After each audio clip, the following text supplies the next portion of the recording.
Assalamualaikum warahmatullahi wabarakatuh. Pada kesempatan kali ini sebenarnya sedikit curhat gitu.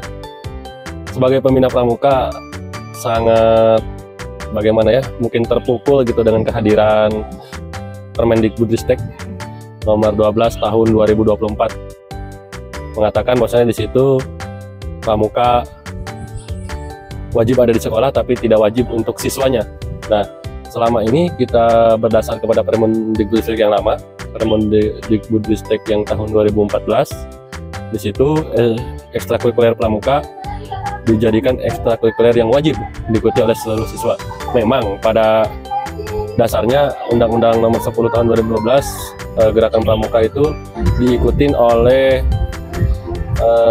sukarela saja gitu. Tapi di tahun 2014 terbitlah Permendikbudristek nomor 63 tahun 2014. Di situ menyatakan bahwasanya untuk ekstrakurikuler pramuka bersifat wajib ya diikutin oleh seluruh siswa. Saya sering berpikir gitu, sebagai seorang guru bukan hanya jadi guru tapi harus bisa mendidik gitu. Apalagi di tahun-tahun belakangan ini karakteristik anak-anak kita, anak-anak Indonesia sudah banyak terkikis dari budayanya. Ya, kita ingat Undang-Undang Nomor 20 Tahun 2003 tentang Sistem Pendidikan Nasional, bahwasanya pendidikan berfungsi mengembangkan kemampuan dan membentuk watak serta peradaban bangsa yang bermartabat. Dalam rangka mencerdaskan kehidupan bangsa, bertujuan untuk berkembangnya potensi peserta didik agar menjadi manusia yang beriman dan bertakwa kepada Tuhan Yang Maha Esa, berakhlak mulia, sehat berilmu, cakap, kreatif, mandiri, dan menjadi warga negara yang demokratis serta bertanggung jawab dan berjiwa kepemimpinan. Nah, jiwa kepemimpinan pada diri anak di akhir-akhir ini sangat sulit sekali, apalagi memimpin orang lain ya. Untuk memimpin diri sendiri saja sudah sulit. Untuk tertibkan, mendisiplinkan diri gitu, memiliki inisiatif, oh saya harus seperti ini, saya harus seperti itu susah, sangat susah. Nah, agar tujuan dari pendidikan itu bisa tercapai, tentunya diperlukan kegiatan-kegiatan yang mendukung untuk pembentukan karakter siswa, terutama di sekolah saya gitu. Saya pengen tetap pramuka ini dijadikan wadah sebagai pendidikan dasar karakter untuk anak-anak. Jadi saya berpikirlah dengan Permendikbudristek nomor 12 itu supaya memang masih tetap bisa diikuti oleh seluruh siswa gitu. Bagaimana caranya gitu. Nah, saya berkonsultasi dengan Wakakurikulum. Beliau mengatakan bahwasanya tetap pendidikan karakter harus ada. Begitu juga dengan Wakakesiswaan. Dia mengatakan juga tetap pendidikan karakter harus ada di sekolah kita untuk membentuk karakter-karakter peserta didik supaya mereka bisa lebih apa ya, bisa menata diri lah gitu. Begitu masuk ke SMP, mereka dari sifat anak-anak SD mereka harus berubah menjadi seorang remaja gitu.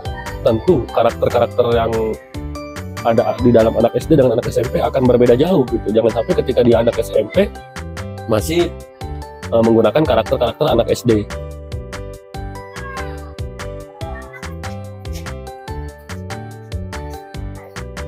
Potensi yang kita miliki di SMPN 1 Talang Kelapa, guru-guru di sini banyak yang sudah mengikuti kursus mahir dasar gitu. Kursus menjadi seorang pembina pramuka. Hampir seluruhnya sudah memiliki sertifikat KMD. Inilah potensi yang saya miliki. Jadi supaya pramuka ini masih bisa diikuti oleh seluruh siswa, saya berpikir keras. Pernah terlihat video dari Mas Menteri, dia juga berkeinginan kalau pramuka ini bisa diintegrasikan dengan P5 gitu. Nah, dari situlah saya berpikir. Saya koordinasi dengan kepala sekolah, dia sangat menyambut baik, sangat setuju kalau pramuka ini diintegrasikan dengan kegiatan P5. Begitupun saya rapat dengan tim P5, teman-teman dari tim P5 sangat menyambut baik gitu untuk menjadikan pramuka ini sebuah proyek dalam proyek penguatan profil pelajar Pancasila gitu. Dari tujuannya sama-sama persis ingin membentuk siswa yang berjiwa Pancasila. Di dalam kepramukaan pun sama, tidak jauh berbeda gitu. Jadi saya dengan situasi seperti ini, saya berpikir untuk menjadikan kegiatan pramuka ini menjadi kegiatan P5. Tantangan yang saya hadapi tentu saja banyak gitu, dari kepala sekolah, guru, dan peserta didik gitu.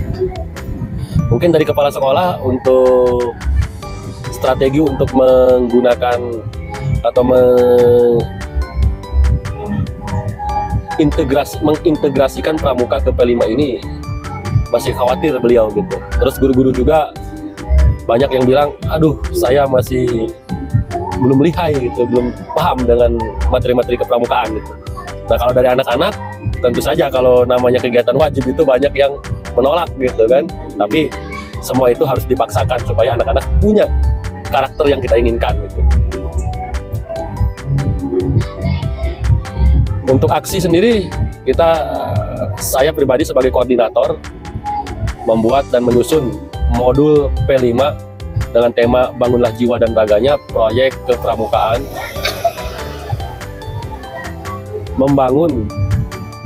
menyusun modul P5 dengan tema Bangunlah Jiwa dan Raganya dengan proyek Pramuka Raja Muda Karana. Kenapa saya memilih tema Bangunlah Jiwa dan Raganya? Saya inginkan supaya anak-anak itu memiliki jiwa yang sehat, hati yang senang, seperti itu. Jadi dengan tema Bangunlah dan Jiwa dan Raganya ini, saya ingin mengintegrasikan pramuka untuk mendapatkan tujuan profil pelajar Pancasila yang anak-anak yang memiliki karakter bergotong royong dan kreativitas. Bergotong royong ini selain kerjasama juga ada peduli gitu. Mereka bisa bekerja sama, peduli dengan kawannya, juga memiliki kreativitas gitu. Untuk kegiatan aksi bisa kita lihat dari beberapa tampilan video berikut atau foto-foto berikut ya. Bisa kita saksikan.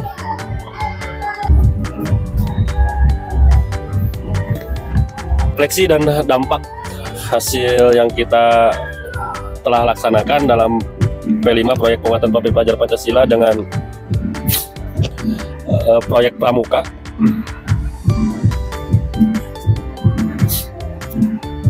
Bagi guru-guru yang belum memahami apa itu pramuka dalam penerapan ilmu-ilmu disiplin, dari guru-guru menilai bahwasanya anak-anak ini masih perlu banyak berlatih untuk disiplin gitu. Bergotong royong dan kreativitas ini masih perlu banyak dilatih gitu, karena memang kan ini kan yang kita ajak sebagai objek ini di kelas 7, anak-anak yang masa transisi dari kelas 6 ke kelas 7 SMP kan.